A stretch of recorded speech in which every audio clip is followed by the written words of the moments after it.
kumpirmadong gumagamit ng ilegal na droga ang teroristang Maute Group. Maliban po dyan, sinabi ng suportado rin ng mga ito ng narco-politicians. Ang detalye po ng balitang ito ihatid sa atin ni Eunice Monte live. Eunice?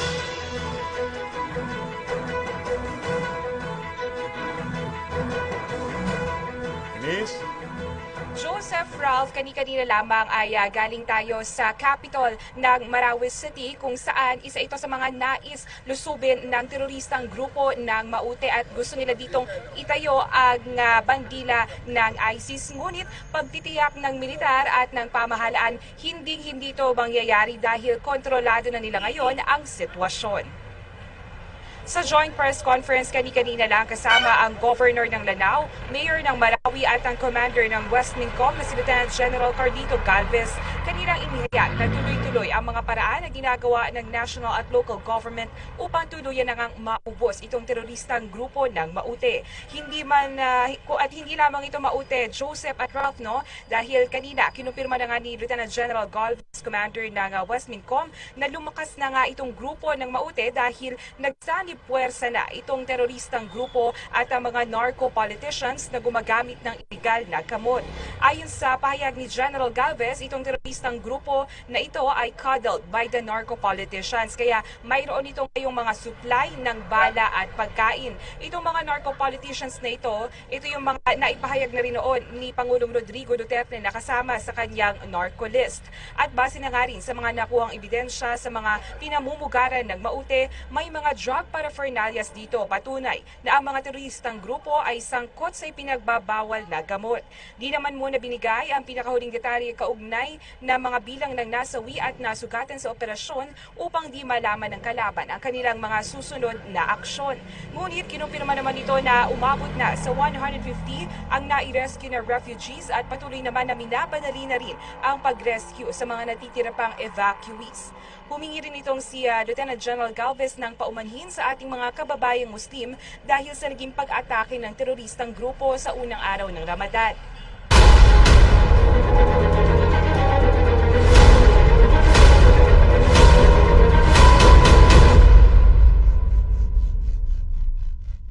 Yo, what's up sa lahat ng aking mga kababayan sa buong mundo at sa lahat po ng mga nasa Pilipinas.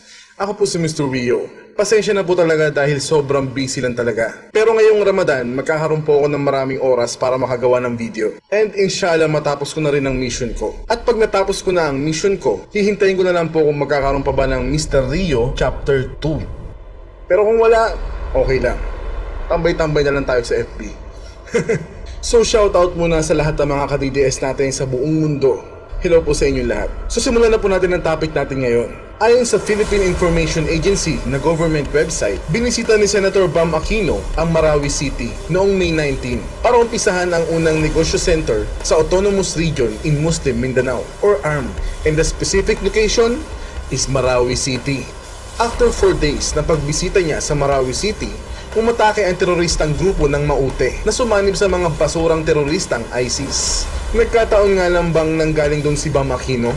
O may koneksyon ng mga pangyayari? May kumakalat din sa social media na ang PNP escorts niya ay hanggang Iligan City lang. Meron daw pumalit na escort from Iligan City to Marawi City.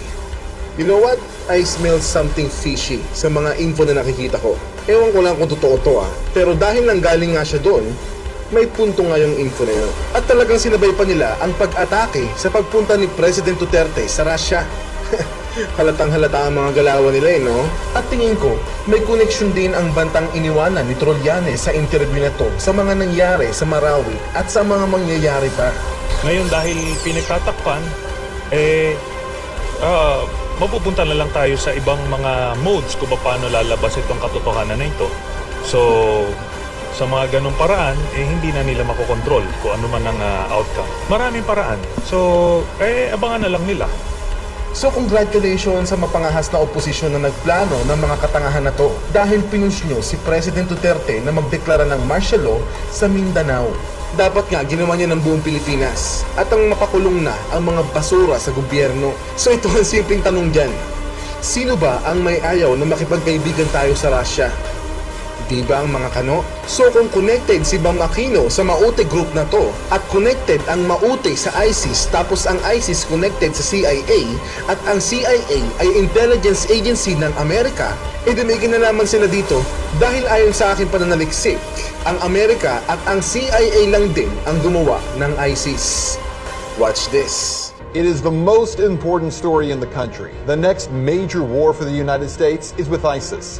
But what media and politicians are not telling you the truth about, where ISIS came from, who created them, and why before one more dollar is spent, one more American life lost, you need to know the truth. The first step toward truth is to be informed. So who exactly is ISIS? And where did they come from? It's entirely a creation of the United States' behavior in Iraq. That's how we got to where we are, because of war, because of occupation, because of torture. When the U.S. first went into Iraq, we blew the country apart. We destroyed the government, toppled Saddam Hussein, destroyed infrastructure, and most importantly, left behind a power vacuum, one that would have never have existed had Hussein not been overthrown by the U.S. government. ISIS actually began as a small insurgent group in Iraq in 2006. They had no money, no real ability to recruit, but they did work to create very limited problems for the U.S. military. It wasn't until 2009 that ISIS shifted its focus from Iraq, where it was largely unsuccessful in developing a foothold, and focused on the civil war in Syria. Even there, ISIS struggled to gain any foothold because the two largest groups fighting against President Bashar al-Assad were al-Nusra Front, or Al-Qaeda, and the Free Syrian Army. In June of 2013, a northern general for the Free Syrian Army spoke out on Al Jazeera, Qatar, and stated that if international forces did not send weapons, the rebels attempting to overthrow Syrian President Bashar al-Assad would lose their war in just 1 month. Well, only months before, I had personally confronted President Obama about why the U.S. was covertly funding those Syrian rebels. And yet there's some concern about the U.S. funding the Syrian opposition when there are a lot of reports that Al-Qaeda is kind of heading up that opposition. How do you justify the two? Well, I share that concern, and so what we've done is to say we will provide non-lethal assistance to Syrian opposition leadership that are committed to a political transition, committed to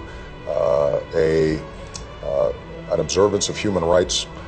We're not going to just dive in and get involved with a civil war that, in fact, involves some elements of people who are genuinely trying to get a better life, but also involve some folks who would, over the long term, do the United States harm. So even as the president acted as if he was being careful, politicians like Senator John McCain demanded action. So it's a totally unfair and unbalanced fight. And now the rebels are the freedom fighters, the Syrian National Army are being beaten every place around Syria because of the overwhelming firepower, and air power is really the deciding factor. So you've got to take their air power out of it. You've got to have a safe zone where they can operate, train, and equip. And we've got to turn this thing around. So what happened? Well, within just a matter of weeks of that Syrian general making his plea for international help, the U.S., Jordan, Qatar, Turkey, and Israel began providing weapons and training and money to the so-called rebel Free Syrian Army. By September of 2013, American media outlets, including CNN and the Washington Post, were reporting that CIA-funded weapons had begun flowing to Syrian rebels. The weapons were not American-made, but funded and organized by the CIA. The artillery was described as light weapons, some anti-tank weapons, and ammunition. But where it all fell apart, weapons that the U.S. insisted would be used by freedom fighters would be in less than 1 year in the hands of ISIS fighters. So where were these fighters coming from? Actually, from the Free Syrian Army, the group that John McCain insisted would help the U.S. to overthrow Assad. That same group actually giving weapons, selling weapons, and sending fighters to join with this new group called the Islamic State. It was in June of 2014 when suddenly, after being a no-name group in Syria, that ISIS emerged, heavily armed and trained by U.S. and coalition special forces. making a dramatic entrance by crossing back over the Syrian border into Iraq, capturing Mosul and much of the northern part of the country. One of the most important facts that mainstream media ignores time and time again is that ISIS was able to grow so fast because of all the U.S. military equipment they were able to seize. Equipment that our military left in Iraq. Truckloads of Humvees, tanks, and weaponry that instead of taking or destroying, the U.S. government simply decided to leave behind. Even when the U.S. government knew that ISIS fighters were capturing that equipment, for crying out loud, these guys were posting pictures of themselves driving and standing on U.S. military equipment, making video of themselves with it, we did nothing. Well, there are so many questions that we could ask, but let's just cut to the chase here, because what you need to know about this is that ISIS is not the creation of American inaction, which is what the media is going to tell you. No, they are the product of direct action. First, the action of creating the power vacuum in Iraq, and secondly, arming violent jihadists, hoping they would overthrow a leader in a neighboring Middle Eastern country. McAdams says the U.S. government is a victim of its own insane policies. ISIS is the best funded terrorist group in the world. They make I think it's $2 million a day selling oil, much of it to Turkey. Well, I think the U.S. is really a hostage to its own regime change philosophy.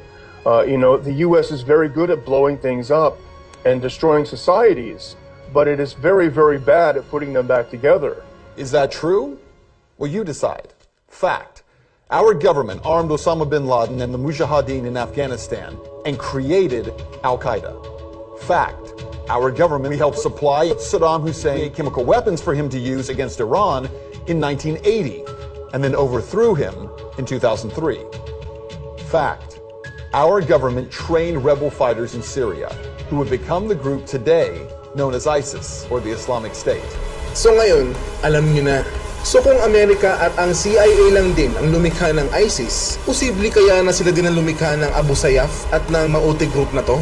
At para may mag-aalaga sa mga insekto nila sa Pilipinas, andyan ang mga puppet nila sa Liberal Party. So connected po talaga ang mga pangyayari. So ito ang sagot ko sa mga taga-samba ng Amerika kung bakit wala akong tiwala at kung bakit galit ako sa gobyerno nila. Ba't ko pagkakatiwalaan ang gobyerno ng bansang lumikha ng ISIS, Taliban at Al-Qaeda? At bakit ko pagkakatiwalaan ang bansang sumakop sa bansang pinakamamahal ko mahigit 100 taon na ang nakakaraan? At pumatay ng libu-libong mga kababayan natin na binura nila sa mga fabricated history books na pinabasa nila sa atin? At marami silang binura sa kasaysayan natin. Mapagtakpan lang ang katotohanan ng sila ang totoong kaaway natin.